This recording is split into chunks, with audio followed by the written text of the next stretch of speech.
이 자리에 오신 모든 분들을 환영합니다. 오늘 처음 예배 오신 분들이 있어서 제 소개를 간단히 하도록 하겠습니다. 저는 라이트하우스 신촌 소망하는 교회를 섬기고 있는 정유훈 목사입니다. 반갑습니다. 오늘은 어버이 주일로 이렇게 예배 드리고자 합니다. 그래서 사랑하는 엄마, 아빠, 할머니를 이렇게 초청해서 예배를 드리는데요. 사실 이런 자리가 흔치 않지 않나 싶습니다. 어떤 마음으로 이 자리에 오셨는지 제가 잘 알지 못하지만 이 자리에 함께 하시는 것만으로도 의미가 있다, 이런 생각이 드네요. 또 특별히 우리 보경이, 찬양 인도하는 보경이가 몇 주면 결혼할 남자친구를 데리러 왔거든요. 함께 환영의 박수 해주시면 좋겠습니다. 여기 앞에 잘생긴 청년이 있죠. 네, 20대를 다 함께 보내는 연애를 하다가 이제 드디어 29에 결혼을 합니다. 오늘은요, 가족에 대해서 한번 생각해보는 시간을 가지려고 해요. 말씀을 통해서 가족에 대한 그런 생각을 정리해보는 시간 가졌으면 좋겠습니다. 여러분, 이런 질문을 드리면서 오늘 설교를 시작하고 싶습니다. 여러분에게 가족이란 무엇인가요? 나에게 가족이란 뭘까? 한번 생각해 보시겠어요? 여러분에게 가족이란 뭘까요? 한번 이 시간 한 10초 정도 드릴 테니까요, 한번 생각해 보시죠. 나에게 가족이란 뭘까? 한번 생각해 보시죠. 네, 가족은요, 우리가 사랑을 처음 배우는 곳 아닌가 싶습니다. 수많은 말썽을 저질러도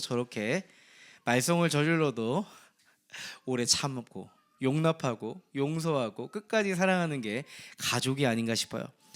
여러분, 우리는요, 태어나면서부터 사랑을 배웁니다. 우리는 가족 안에서 사랑이 뭔지를 배웁니다. 사랑의 의미가 뭔지 간접적으로 배우고요, 사랑이 아빠 엄마를 통해서 나에게 어떻게 표현되는지 배우고요, 또 사랑받는다는 게 어떤 느낌인지 배웁니다.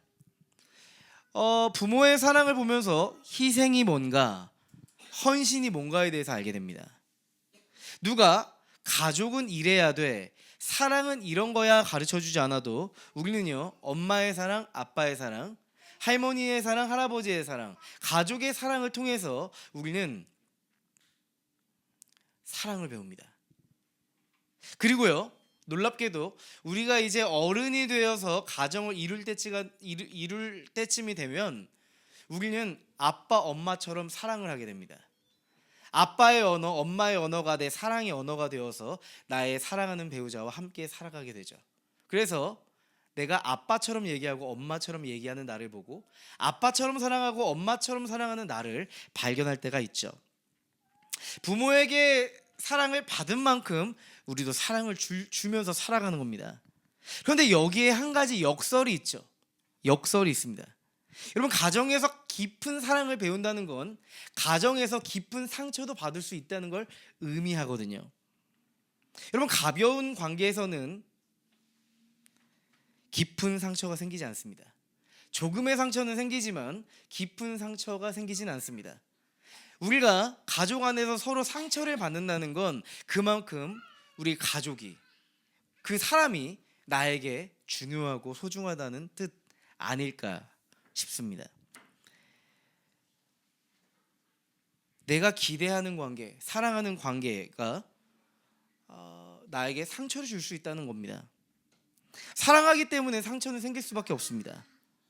가족은 세상의 어떤 사랑보다 더 깊은 넓은 사랑이 오고 가는 곳인 동시에 가장 깊은 상처를 만들어낼 수 있는 곳이라는 것을 의미한다는 거죠. 이 두 가지가 가정이라고 하는 한 공간에서 사랑하는 사람들 사이에서 일어나는 겁니다. 사랑과 상처가 가족 관계 안에서 끊임없이 일어나는 거죠. 오늘은요, 야곱의 가족 이야기를 통해서 우리 가족을, 앞으로 이뤄갈 가족을 살펴보고 들여다보는 시간 되었으면 좋겠습니다. 오늘은 여전히 상처가 남아있는 이들에게 주시는 하나님의 메시지입니다. 성경은요, 야곱의 러브 스토리를 이야기해주고 있어요. 야곱은 첫눈에 사랑에 빠졌습니다. 누구와 사랑에 빠졌죠? 라헬이라는 여자에게 사랑에 빠져보겠습니다. 우물가에서 라헬이라는 여자를 만났는데 너무 아름다운 거예요. 딱 내 스타일인 거예요. 저 멀리서 보아도 저 여인이 내 눈에 확 들어올 만큼 너무나도 사랑스러운 여인이었고요. 또한 그 여인과 대화를 나눌 때 느꼈습니다. 이 여인은 내가 평생 사랑해야 할 여자구나. 그렇게 알게 됐습니다. 그래서 야곱은 처음으로 누군가를 위해서, 한 여자를 위해서 희생하고 헌신하기로 결정합니다. 내가 라헬을 위해서 평생 헌신하겠다고, 내가 라헬과 평생 함께하고 싶다고 그렇게 선언하죠. 창세기 29장 20절 말씀 볼까요? 야곱은 라헬을 아내로 맞으려고 7년 동안이나 일을 하였지만 라헬을 사랑하기 때문에 7년이라는 세월을 마치 며칠같이 느꼈다, 이렇게 얘기합니다. 라헬을 얼마나 사랑했던지 라헬을 위해 헌신하는 7년의 세월이 며칠 같았다고 이야기하고 있어요. 그렇게 성경은요 7년이라는 세월을 저렇게 표현하고 있습니다. 7년이라는 수고 애씀을 며칠 같았다, 이 한마디 표현으로 끝내버립니다. 그만큼 야곱은 라헬을 사랑했습니다. 야곱이 외삼촌 라반을 찾아갑니다. 21절 보실래요? 7년이 지난 뒤에 야곱이 라반에게 말하였다. 약속한 기한이 다 되었습니다. 이제 장가를 들게 해주십시오. 라헬과 결혼하겠습니다. 이제 라헬을 달라고, 내가 라헬과 함께 결혼해서 한 가정을 이루고 싶다고 그 이야기를 야곱이 하는 겁니다. 무척이나 기다리던 D-Day였을 겁니다. 너무나도 기다리던 그 시간이었을 겁니다. 사랑하는 아빠 엄마를 떠나서 외롭게 하란이라는 지역에 살게 되었고, 이제는 사랑하는 라헬과 함께 아름다운 가정, 외롭지 않은 인생, 라헬과 함께하는 그 공동체의 아름다움 속에서 살아가고 싶다, 이런 마음의 설레임이 있었을 것 같아요. 얼마나 설레었을까요? 이제 오늘 밤이면 라헬과 하룻밤을 지내는 겁니다. 그런데요, 여기서 전혀 예상치 못한 문제가 발생합니다. 22절, 23절 말씀입니다. 자, 이제 결혼식이 시작되는 겁니다. 라반이 그 고장 사람들 다 청해놓고 잔치를 베풀었다. 밤이 되었을 때 라반은 큰딸 레아를 데려다가 신방으로 들여보냈다. 뭔가 이상하죠? 야곱은 그것도 모르고 레아와 동침하였다. 함께 하룻밤을 지내는 거죠. 이제 결혼했으니까. 따로따로 살다가 이제 결혼을 하면 함께 살아요? 따로 살아요? 함께 살죠. 이제 함께 살기 시작하는데, 야곱은 누구랑 결혼하고 싶다고 했어요? 시온아? 라헬과 결혼하고 싶다고 했고요. 라헬과 결혼식을 하고 있었어요. 근데 그날 밤 그 방에 들어온 건 누구였어요? 레아였습니다. 외삼촌 라반은요 야곱을 속였습니다. 라헬 대신에 첫째 딸 레아를 그 신방으로 들여보냈습니다. 야곱은 꿈에도 몰랐대요. 한번 상상을 해봤습니다. 이제 어두운 밤을 지나 환한 태양이 떠올랐습니다. 빛이 방 안에 들어왔을 겁니다. 그리고 눈을 떠서 나와 함께 옆에 있는 그 라헬의 얼굴을 보고 싶었을 겁니다. 근데 라헬의 얼굴이 아니라 레아의 얼굴인 겁니다. 한번 노래 한번 더 틀어드려야 될 것 같은데 뭔가 잘못됐어. 뭔가 잘못된 겁니다. 사기 결혼. 내가 원한 건 라헬이었는데 내 옆에 있는 건, 내 옆에 침대에 누워있는 건 레아인 겁니다. 여러분이 야곱이었다면 지금 이 상황에서 어떻게 하시겠어요?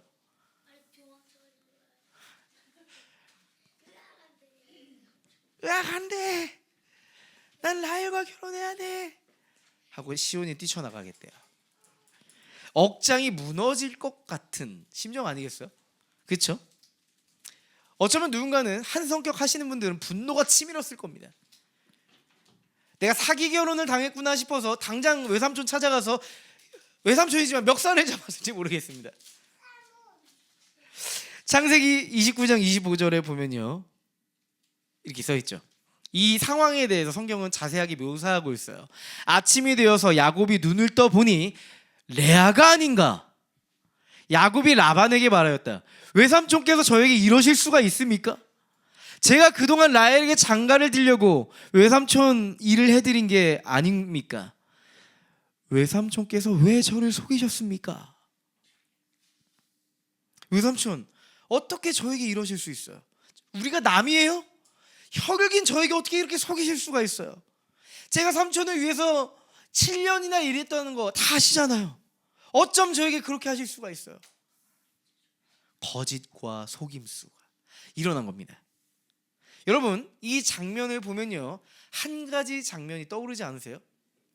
야곱이 과거에 저질렀던 거짓과 속임수가 보입니다. 야곱의 과거가 보입니다. 지금요, 이 순간은요, 거울 치료의 순간입니다. 거울 치료. 여러분, 내가 했던 일을 누군가 내게 하는 것을 보면서 우리는 내 잘못을 깨달을 때가 있습니다. 지금 야곱은 그런 상황에 있습니다.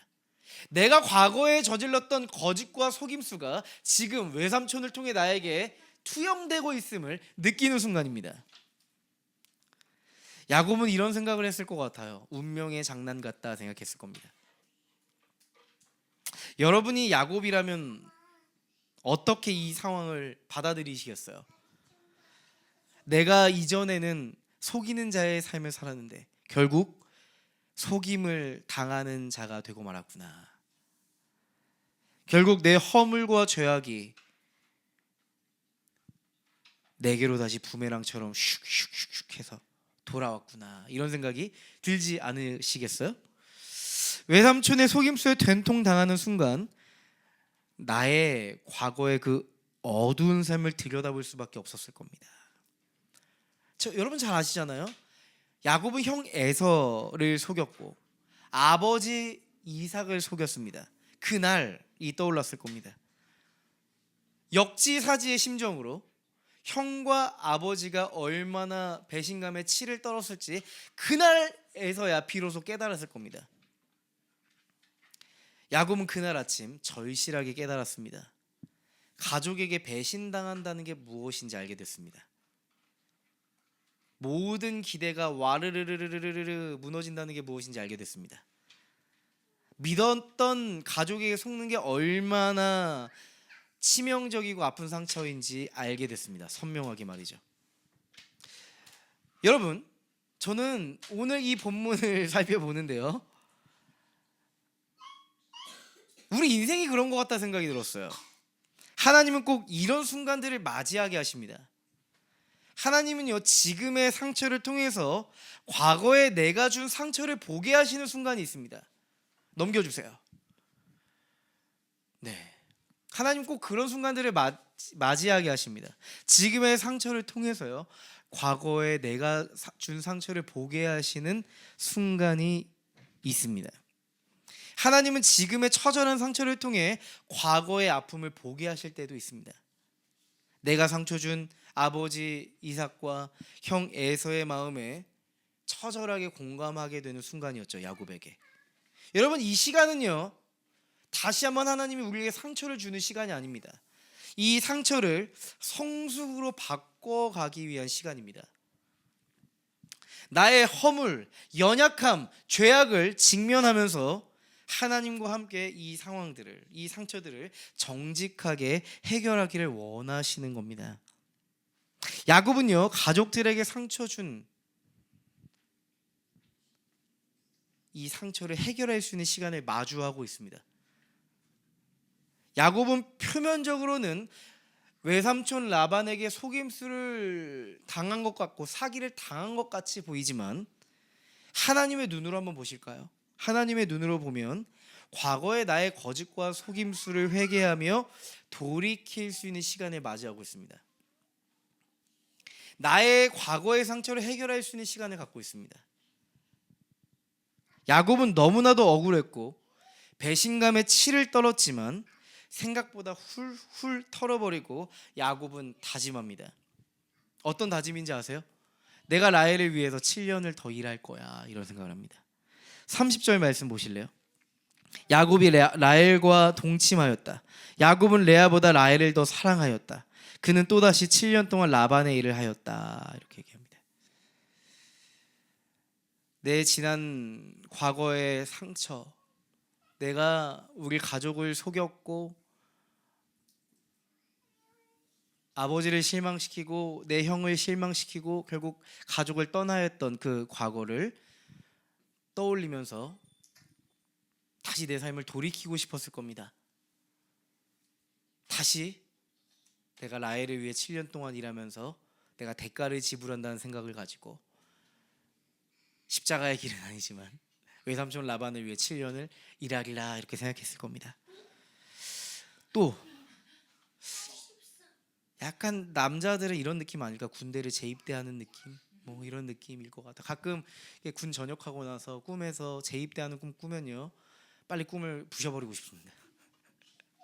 뭐 야곱은 사실 라헬만을 위해서 7년을 일했는데 한순간에 다시 한번 7년 동안 라헬을 위해 일해야 되니까 재입대 같은 그런 느낌이었을지 모르겠어요. 근데요, 야곱의 태도를 보면요, 생각보다 담담하고 묵묵하게 라헬을 위해 7년을 일하리라 이렇게 다짐합니다. 여러분, 우리가 한 가지 생각해야 될 포인트가 여기서 생깁니다. 야곱은 라헬의 남편이기도 하지만 내가 의도하진 않았지만 레아의 남편이 되었습니다. 나는 이제 레아의 남편이면서 동시에 라헬의 남편이 되었습니다. 근데 성경을 보면요, 야곱은 레아보다 라헬을 훨씬 더 사랑했다고 이야기합니다. 우리는 사실 지난주 말씀을 들었기 때문에 야곱과 라헬과의 관계만 이렇게 주목하면서 와, 진짜 야곱은 로맨티스트야, 사랑의 낭만자야 뭐 이렇게 생각할 수 있는데, 우리는 한 가정에 있는 레아라는 여자도 한번 살펴봐야 됩니다. 여러분, 가족의 관점에서 보면요, 레아는 남편에게 사랑받지 못하는 아내입니다. 성경은요, 오늘 본문을 보면 의도적으로 야곱을 두 개의 거울 앞에 세웁니다. 첫 번째 거울은 뭘까요? 라반이라고 하는 거울이에요. 라반의 거짓과 속임수로 야곱은 자신의 어두운 과거를 보게 됩니다. 첫 번째 거울은 외삼촌의 거짓과 속임수의 거울입니다. 그 외삼촌의 거짓과 속임수를 통해서 내 과거의 거짓과 속임수를 보게 되었습니다. 두 번째 거울입니다. 원가족에게 일어났던 관계의 역동이 지금 내 가족에게 그대로 일어나고 있음을 보여주는 거울입니다. 여러분, 야곱의 가정을 한번 떠올려 보실래요? 야곱의 가정은 어땠어요? 아버지 이삭은 누굴 사랑했죠? 에서를 사랑했습니다. 특별히 한 가지 일화를 성경은 적고 있는데, 아버지 이삭은 에서가 사냥해서 가져오는 그 사냥감으로 만든 요리를 좋아했다고 얘기합니다. 그러니까 아버지 이삭의 행복은요, 첫째 아들 에서가 만들어온 그 요리, 사냥감으로 만든 요리를 먹는 게 행복이었어요. 너무 사랑했습니다, 에서를. 야곱 입장에서는요, 아버지는 항상 내가 우선순위가 아닌 거예요. 우리 형만 사랑하는 아빠인 겁니다. 야곱은 그래서 한켠에 항상 아빠의 사랑을 받고 싶은 그런 마음이 있었을지 모르겠어요. 아버지에게 인정받고 싶었습니다. 내가 형보다 사냥을 잘하지 못하지만, 여러분 잘 아시는 것처럼 야곱은 셰프잖아요. 요리를 잘합니다. 내가 맛있게 요리를 해서 아버지에게 갖다 주면, 아니 난 형 요리가 더 맛있는데, 분명 내가 먹어보면 형 요리보다 내 요리가 훨씬 맛있는데, 네, 아빠는 형 에서의 요리가 더 맛있다고 이야기하는 겁니다. 그래서 야곱은 항상 이런 생각을 가지고 있었던 것 같아요. 단 한 번이라도 내 아버지의 사랑을 확인하고 싶다 이렇게 생각했던 것 같습니다. 저 이런 생각이 들더라고요. 어쩌면 이삭이 에서를 축복하려던 그날 아버지의 축복과 사랑을 확인하고 싶었던 거 아닐까, 이런 생각을 했습니다. 그런데요, 한 가족 안에서 아빠가 첫째 아들만 사랑하는 모습을 보면서 엄마는 어떤 마음이 들겠어요? 여러분이 엄마라면 둘째 아들이 보이는 겁니다. 아빠의 사랑을 독차지하는 에서, 하지만 그 사랑의 뒷전에 밀려있는 야곱이 보이는데 그게 엄마의 마음이었습니다. 그러니까 엄마 마음에는 야곱을 더 챙겨주게 되는 거죠. 어려서부터 야곱을 더 챙겨주는 겁니다. 뒤에서 아빠 몰래, 형 몰래 뒤에서라도 둘째 야곱을 챙겨줬던 겁니다. 그러면서 가면 갈수록 어떻게 발전돼요? 아버지 이삭과 에서의 이 관계, 야곱과 엄마 리브과의 관계가 굉장히 끈끈해지는 거죠. 제가 가족 상담사의 눈으로 이 야곱의 원 가족을 살펴보잖아요. 한 가정에서 두 가지 편애가 이렇게 쭉 나타나는 겁니다. 아버지는 첫째 아들을 편애했고 엄마는 둘째 아들을 편애한 편애의 역사다. 이 야곱의 가정은 편애의 역사가 있는 가족입니다. 제가 가족 상담사로 지금 활동하고 있잖아요. 제가 가끔 이렇게 내담자들의 원가족을 가계도를 그릴 때가 있어요. 가계도라고 아시죠? 가계도는 뭐냐면요, 그 내담자의 아버지, 어머니, 형제 관계를 다 살펴보는 거예요. 그래서 선을 긋게 합니다. 그래서 뭐 세 줄 선은 엄청 깊은 관계, 두 줄 선은 좋은 관계, 한 줄 선은 그냥 관계, 뭐 이런 게 있어요. 그리고 이렇게 막 지그재그 있으면 깨어진 관계, 균열이 생긴 관계, 이런 걸 다 표시하게 만든단 말이죠. 네, 지금 이 가정을, 이 야곱의 가정을 선으로 그리면, 네, 아버지는 첫째 아들과 진한 선이 몇 가닥 더 있고, 엄마 리브가는 야곱과 진한 선이 몇 가닥 있는 겁니다. 근데 이 선을 이 아버지 어머니로 거슬러 올라가서 또 원가족과의 역동을 살펴보잖아요. 굉장히 신기한 게 원가족에 있었던 그 가족의 역동이 계속 흘러갑니다. 제가 서두에 얘기했던 것처럼 내가 가족 안에서 보고 자라온 그 사랑을 그대로 가져와서 내가 이룬 가정 안에서 똑같이 하고 있습니다. 이런 게 가족 상담을 하다 보면 굉장히 많이 나타납니다. 아마 여러분 잘 아실 겁니다. 야곱의 가정은 이 편애 때문에 깨졌다고 해도 과언이 아닐 거예요. 근데 야곱은 지금 가정을 이루고 나서 편애를 하고 있습니다. 편애 때문에 평생 가정에서 힘들었어요. 고통스럽고 힘들었고 인정 욕구의 결핍에 있었습니다. 근데 그 야곱은 지금 당장 가정을 이루고 나서 라헬을 사랑했고 레아는 뒷전에도 없었습니다. 라헬을 편애했고 레아를 소홀히 여기고 있습니다. 원가족에게서 배운 사랑이 그랬습니다. 한 사람을 선택했고 한 사람을 밀어내는 방식이었습니다. 그게 야곱이 과거에 경험했던 가족의 방식이었습니다. 여러분, 이런 편애 가족의 역동은요, 나중에요, 이삭이 야곱에게, 또 야곱이 이제 가정을 이루고 나서 몇 명의 아들을 낳죠? 12명의 아들을 낳는데 야곱은 그 중에 누굴 사랑해요? 요셉 한 명을 사랑합니다. 기가 막혀요. 이 야곱이 요셉만을 사랑하는데 그 대표적인 상징적인 장면 있잖아요. 12명의 형이 있어요. 12명의 아들이 있어요. 첫째도 있어요. 근데 그 중에서 요셉에게만 채색 옷을 입혀줍니다. 채색 옷은 가장 좋은 옷입니다.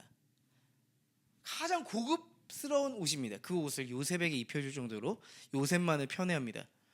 근데요, 여러분 잘 아시는 것처럼 아버지의 그 편애가 가정을 깨트립니다. 형들이 그 상황을 보면서 요셉 이 새끼를 족쳐야겠다 생각합니다. 그래서 요셉을 이집트에 팔아버리잖아요. 너무 막 분노한 나머지 아버지의 편애를 막 보면서 분노해가지고 팔아버립니다. 맞아, 그치, 슈티를 열심히 해가지고 옷도 다 벗기고 짐승의 피를 묻혀서 아버지께 가져가서 요셉이 죽었습니다. 어떡합니까? 짐승이 죽었습니다. 이렇게 거짓말하고 또 속임수를 쓰죠. 똑같죠? 그렇죠? 3연속 3 콤보. 네, 그렇죠. 맞아요. 근데 아브라함도 그랬잖아요. 아브라함도 이삭이 있고 이스마엘이 있는데 누굴 편애했죠? 이삭을 편애합니다. 여러분, 상처 없는 인생은 없습니다. 상처를 받기만 한 인생은 없고요, 상처를 주기만 하는 인생도 없습니다. 그쵸, 주고 받으면서 살아가는 거예요. 시원이도 아빠한테 상처 많이 주고 아빠도 주고 서로 주고 살아가는 거예요. 네. 여러분, 우리는 많은 상처들을 이렇게 나도 모르는 사이에 받고 자라는데요. 또 한 가지는 나도 모르는 사이에 내가 받은 상처가 흘러갈 때가 있습니다. 난 상처 주려고 주는 게 아닌데 나도 모르게 내가 사랑하는 가족들에게, 내가 사랑하는 사람에게 그 상처가 흘러갈 때가 있습니다. 야곱처럼 말이죠. 여러분, 야곱을 한번 보세요. 이거 굉장히 일찍 띄우셨네요. 편애가 그렇게 서러웠다면 편애를 하지 말아야죠. 편애로 인해 깨어진 가정을 경험했다면 이제는 편애하지 않는 가정을 만들어야지 생각해야죠.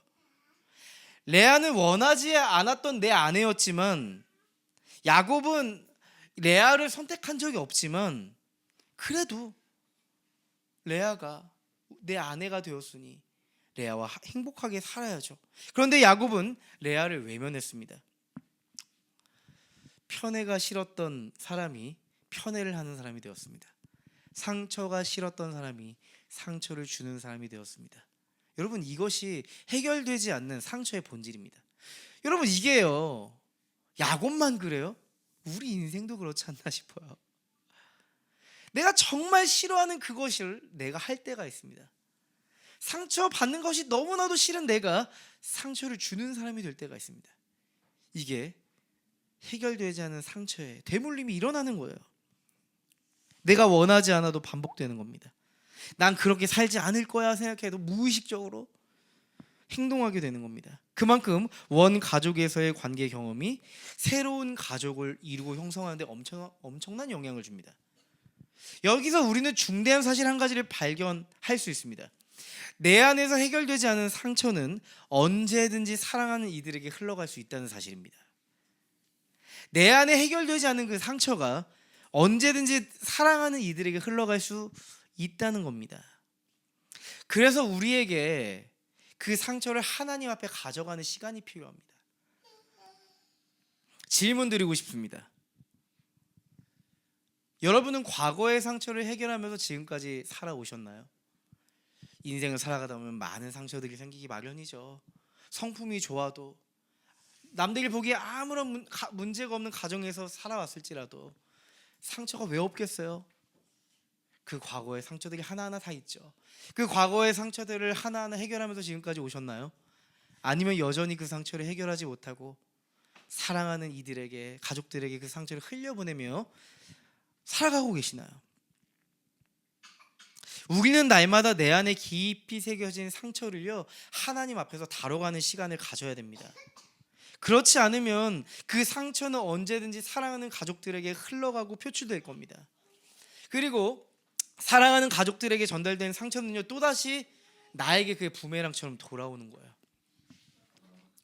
상처는 또다시 상처를 낳습니다. 그게 우리를 더 아프게 합니다.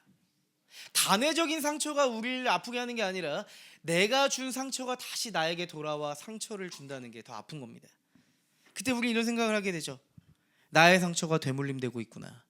내가 그때 그러지 않았더라면 우리가 더 행복했을 텐데. 이거 시간이 지나서야 깨닫는 겁니다. 시간이 지나서야 이런 생각을 하게 되는 겁니다. 상처가, 지금 내 안에 있는 상처가 과거의 아픔이 아니라 지금 내가 사랑하는 가족들에게 묻어있는 걸 보면서 더 아파할 때가 있습니다. 마음이 무너질 때가 있습니다. 근데 여러분, 회피한다고 그 상처가 사라지지 않는다는 점입니다. 덮어둘 때는 잠시 잠잠하겠죠. 하지만 결정적인 순간, 가족 안에서 내 상처를 건드리는 누군가 있다면 우리는 사랑하는 가족들에게 그 상처가 더 크게 표출되고 터져나옵니다. 여러분, 과거의 상처가 지금도 나를 힘들게 하고 있다면 그건 우리에게 하나님이 필요하다는 신호입니다. 우리 가족에게 하나님이 필요하다는 신호입니다. 상처를 싸매시는 하나님을 경험할 때 더 이상 그 상처가 나를 지배하지 못할 겁니다. 호세아 6장 1절에 이런 말씀이 있어요. 주님께서 우리를 찢으셨으나 다시 싸매어 주시고 우리에게 상처를 내셨으나 다시 아물게 하신다. 우리 한번 다 같이 읽어볼까요? 읽어보겠습니다. 주님께서 우리를 찢으셨으나 다시 싸매어 주시고 우리에게 상처를 내셨으나 다시 아물게 하신다. 서 있습니다. 아멘이세요? 네, 아멘. 아멘.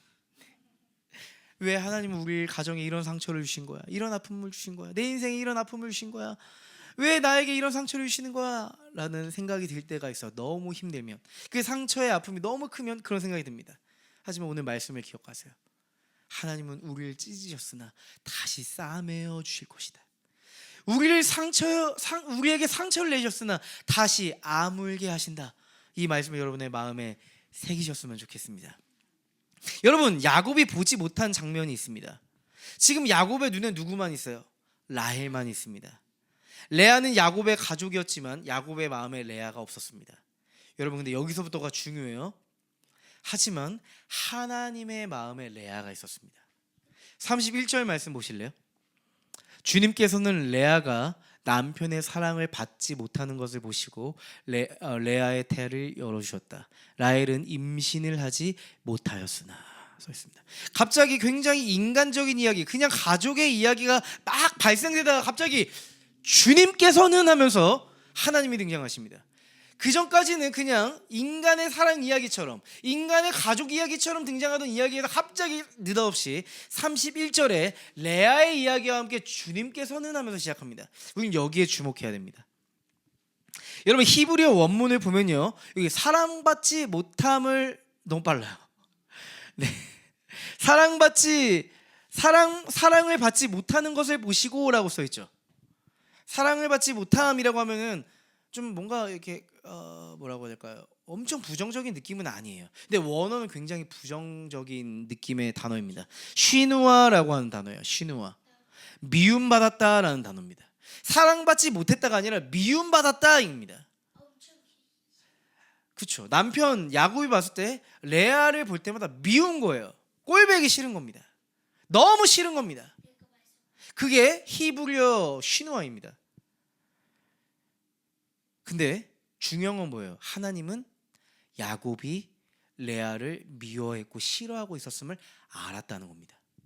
그걸 야곱은 자기가 상처를 주고 있고 야곱이 레아를 미워하고 있으면서 자기는 몰라요. 그게 뭐가 문제인지 모릅니다. 근데 하나님은 알고 계셨다는 겁니다. 야곱의 눈이 닿지 않는 그곳에 하나님의 눈이 있었던 겁니다. 그렇죠. 그리고 나서 성경은 곧바로 무슨 얘기를 해요? 하나님은 레아의 태를 여셨다. 하나님은 레아를 임신하지 못하게 하셨지만 하나님은 레아의 태를 여셨다. 이렇게 써 있습니다. 여러분, 레아가 낳은 첫 번째 아들 이름이 뭔지 아세요? 르우벤입니다. 너무 중요해요. 르우벤. 여러분, 첫째 르우벤. 이 르우벤이라고 하는 이름에 동사가 하나 숨겨져 있어요. 라라고 하는 동사입니다. 라라는 동사입니다. 맞아. 알고 말한 줄 알았는데 보고 말한 거구나. 알고 말한 거? 진짜? 어떻게 알았어? 그런 거야? 아빠도? 그쵸, 맞아요. 하나님이 보셨다. 원래 보다라는 단어인데요. 네, 이제 히브리어는 맥락을 굉장히 중요하게 여기거든요. 뭘 봤냐 이거예요. 하나님이 보셨다. 하나님이 주신 아들이다. 하나님이 날 보시고 주신 아들이다. 이 이름을 붙인 겁니다. 루벤이라고. 지금 레아는요, 남편이 준 상처의 한복판에서 누굴 만나고 있어요? 하나님을 만났습니다. 나에게 아들을 주신 하나님을 만났습니다. 32절 말씀 보세요. 제 말이 아니에요. 써 있어요. 32절 말씀 다 같이 한번 읽어보겠습니다. 레아는 마침내 임신을 하여 아들을 낳았다. 그는 속으로 주님께서 나의 고통을 살피시고 나에게 아들을 주셨구나. 이제는 남편도 나를 사랑하겠지 하면서 아기 이름을 루벤이라고 하였다. 여러분, 이게 누구의 신앙 고백이에요? 레아의 신앙 고백입니다. 레아는 상처의 한복판에서 누굴 만나요? 하나님을 만납니다. 내 남편이 나를 보지 않았지만은 하나님은 나를 보고 계셨구나. 그걸 깨달은 거예요. 그래서 아들 르우벤은요, 그냥 아들이 아니에요. 레아의 신앙 고백에 담겨있는 아들이었습니다. 그리고 여러분, 태를 여셨다라고 하는 이 단어는 너무 중요한 의미예요. 그냥 아이를 낳게 하셨다 하면 감동이 없어요. 여기 안에 숨겨져 있는 아주 핵심적인 내용이 한 가지 있단 말이에요.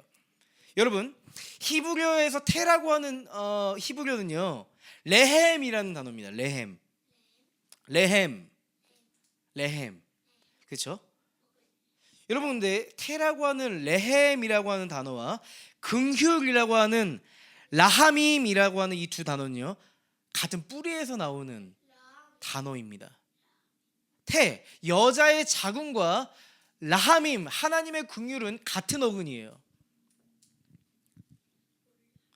여러분, 우리는 이걸 통해서 단 한 가지 사실을 알 수가 있어요. 하나님께서 레아의 태를 여신 것은 하나님께서 레아를 긍휼히 여기셨기 때문이다.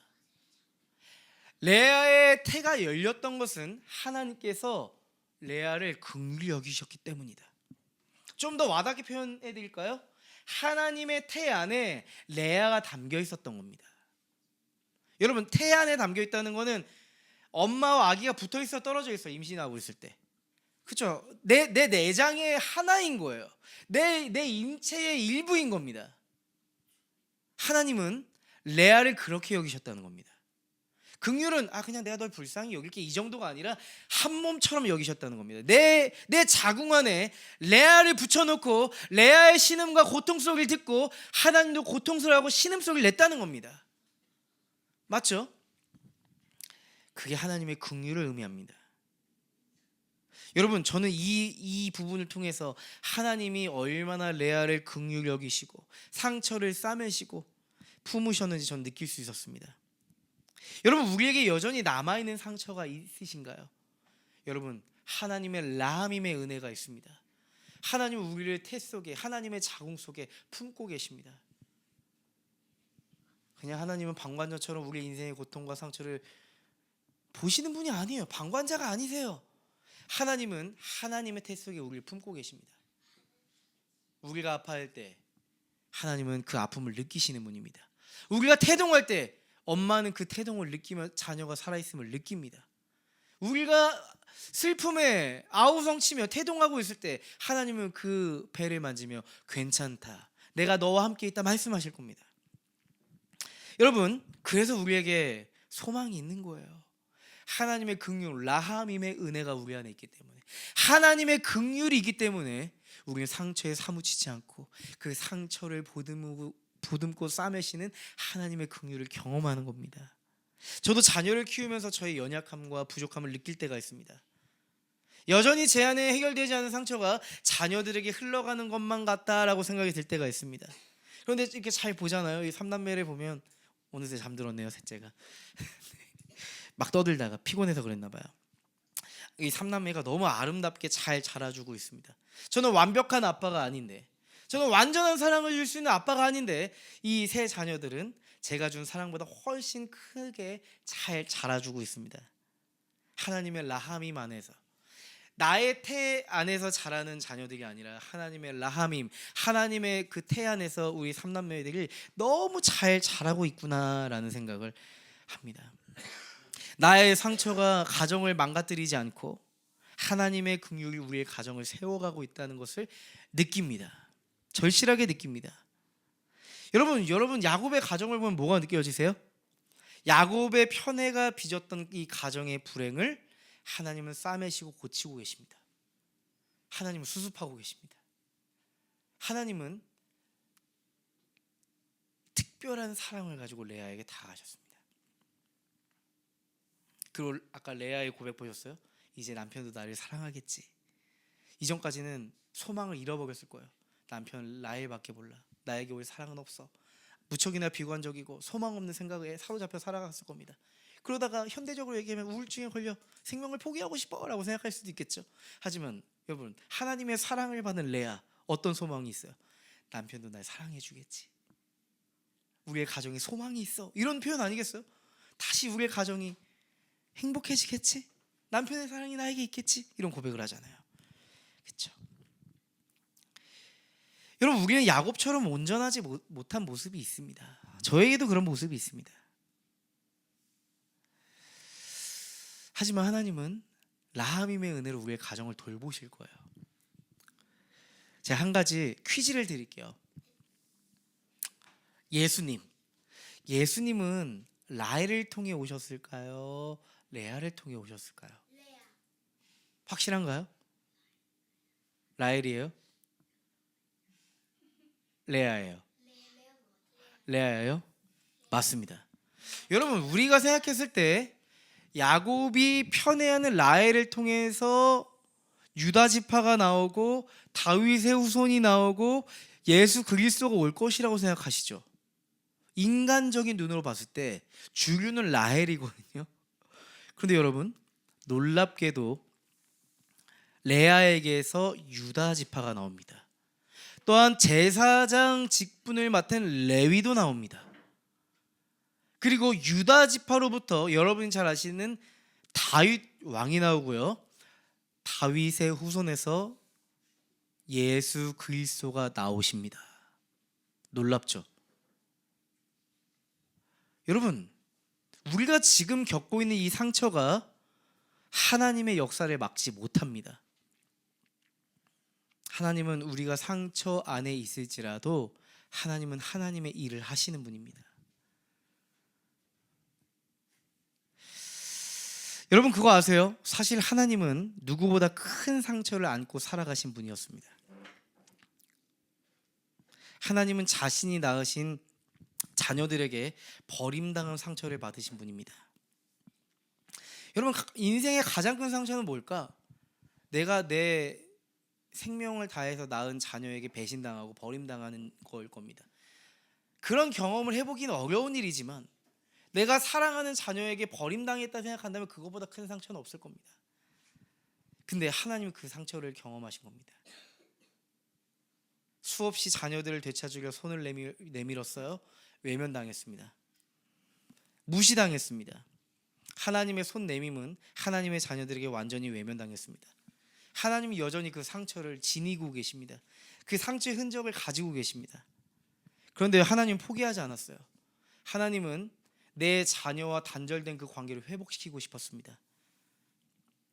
그래서 한 가지 중대한 결정을 하셨죠. 나를 버린 자녀들과 하나 되는 계획이었습니다. 우리 하나님의 그 과정을 회복시키는 계획이었습니다. 자녀와의 단절을 회복하는 하나님의 방식은 놀랍게도 하나님 자신에게 더 큰 상처를 받는 것이었습니다. 그 상처는요, 하늘의 영광을 가진 창조주가 피조물로 오는 거였습니다. 가난한 목수의 아들로 태어나는 거였습니다. 사람들에게 멸시를 받고 천대를 받는 일이었습니다. 무죄한 예수님이 십자가에서 심판을 받는 거였습니다. 이 모든 것은 사실 하나님 자신에게 감당하기 어려운 상처였습니다. 그럼에도 그 길을 가셨습니다. 왜요? 하나님도 깨어진 가정이 있었거든요. 하나님도 깨어진 가정이 있었기 때문입니다. 그 깨어진 가정을 회복하기 위해서 우리 주님은 더 큰 상처를 받기로 결정하신 겁니다. 이사야 53장 3절 이런 말씀이 있죠. 그는 사람들에게 멸시를 받고 버림을 받고 고통을 많이 겪었다. 그는 언제나 병을 앓고 있었다. 사람들이 그에게서 얼굴을 돌렸고 그가 멸시를 받으니 우리도 덩달아 그를 귀하게 여기지 않았다. 이사야 53장 3절 말씀을 보면요, 예수 그리스도께서 받은 상처에 대해서 상세하게 말하고 있습니다. 근데 거기서 가장 큰 상처는 뭔지 아세요?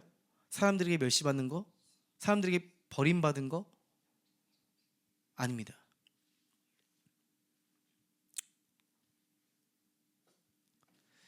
우리 주님께서 멸시를 받고 상처받으실 때 우리는 그걸 보면서 아파하지 않았습니다.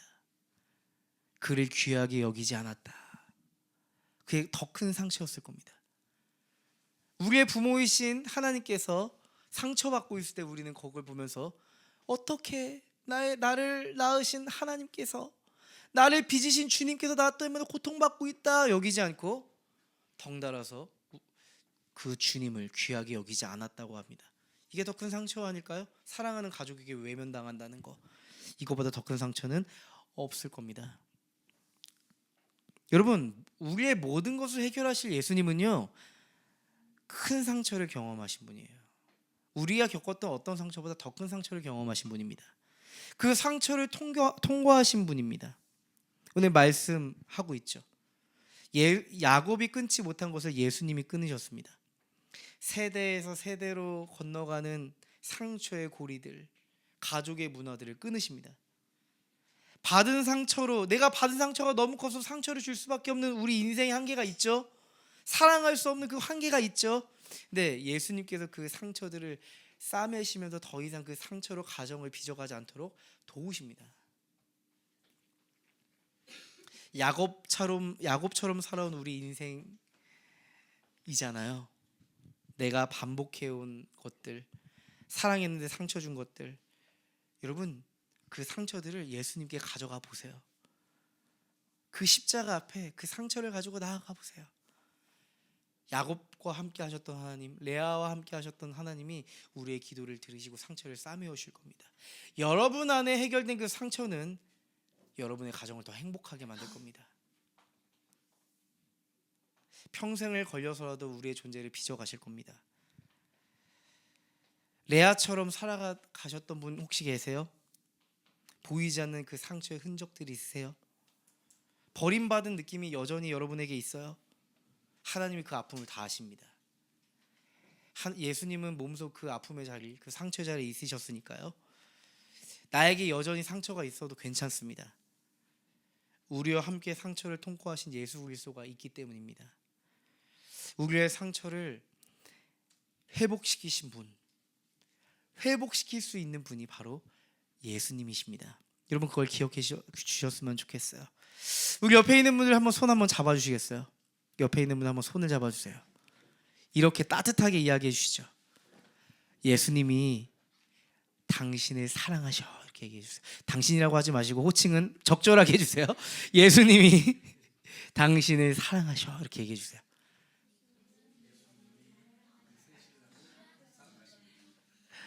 네. 또 한 번 해주시겠어요? 예수님이 당신의 상처를 싸매어 주십니다. 마지막으로 예수님이 당신을 통해 일하실 겁니다. 아멘.